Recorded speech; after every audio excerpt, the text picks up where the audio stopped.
சென்னை பெரம்பூரில் கல்லூரி மாணவியை தங்கும் விடுதிக்கு அழைத்து சென்ற 3ஆம் ஆண்டு கல்லூரி மாணவன் குளிர்பானத்தில் மதுவை கலந்து கொடுத்து பாலியல் வன்கொடுமை செய்ததாக செம்பியம் அனைத்து மகளிர் காவல் நிலையத்தில் புகார் அளிக்கப்பட்டுள்ளது. இதுகுறித்தான கூடுதல் விவரங்களோடு இணைகிறார் நமது செய்தியாளர் கார்த்திகேயன். வணக்கம் கார்த்திகேயன், விவரம். பிற்பகல் வணக்கம். சென்னை பெரம்பூரில் கல்லூரி 1ஆம் ஆண்டு மாணவியை மது கொடுத்து பாலியல் வன்கொடுமை செய்ததாக கல்லூரி மாணவர் ஒருவர் மீது செம்பியம் அனைத்து மகளிர் காவல் நிலையத்தில் புகார் ஒன்று கொடுக்கப்பட்டுள்ளது.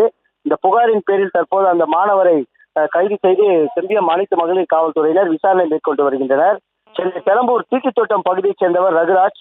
இவரது மகள் சாருமதி, வயது 21. இவர் சென்னை கடற்கரை சாலை காமராஜர் சாலையில் உள்ள பிரசிடென்சி கல்லூரியில் BA 1ஆம் ஆண்டு படித்து வருகிறார். அதே போன்று சென்னை வியாசார்பாடி டிவி காலனி பகுதியைச் சேர்ந்தவர் யோகராஜ்.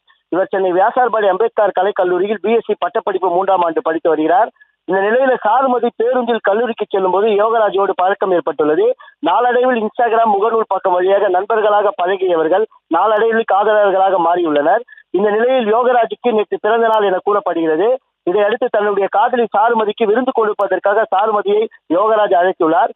இதைத் தொடர்ந்து காதலனின் அன்பு அழைப்பை ஏற்று பிறந்த நாள் கொண்டாட்டத்தில் கலந்து கொள்ள சாருமதியும் யோகராஜ் அழைத்த இடத்திற்கு சென்றுள்ளார். சென்னை பெரம்பூர் ரயில் நிலையம் எதிரே உள்ள தனியாருக்கு சொந்தமான விடுதியில் இருவரும் அறையெடுத்து தங்கியதாக கூறப்படுகிறது. இதனைத் தொடர்ந்து யோகராஜ் சாருமதிக்கு குளிர்பானம் ஒன்றை கொடுத்துள்ளார். அந்த குளிர்பானத்தில் பிராந்தி உள்ளிட்ட மதுபான வகைகளை கலந்து கொடுத்ததாக தெரிகிறது. இதனை குடித்தவுடன் சாருமதி மயங்கிய நிலையில் இருந்துள்ளார். இதனையடுத்து சாருமதியை யோகராஜ் பாலியல் வன்கொடுமை செய்ததாக கூறப்படுகிறது. இதைத் தொடர்ந்து மயக்கம் தெளிந்து எழுந்தவுடன் சாருமதி இது குறித்து யோகராஜிடம் கேட்டபோது அதற்கு யோகராஜ், நாம் இருவரும் திருமணம் தானே செய்து கொள்ளப் போகிறோம், இவ்வாறு இருந்தால் என்ன தவறு என கேட்டதாக தெரிகிறது. இதனால் ஆத்திரமடைந்த சாருமதி யோகராஜை கோபத்தில் திட்டிவிட்டு அங்கிருந்து சென்று தனது வீட்டில் நடந்தவற்றை கூறியதாக தெரிகிறது.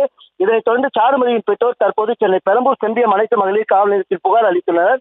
இந்த புகாரின் அடிப்படையில் கல்லூரி மாணவர் யோகராஜை அழைத்து தற்போது சென்னை செம்பியம் அனைத்து மகளிர் காவல்துறையினர் விசாரணை மேற்கொண்டு வருகின்றனர். தற்போது அவர் மீது போக்சோ சட்டத்தின் கீழ் வழக்கு பதிவு செய்யப்படும் எனவும் தெரிகிறது.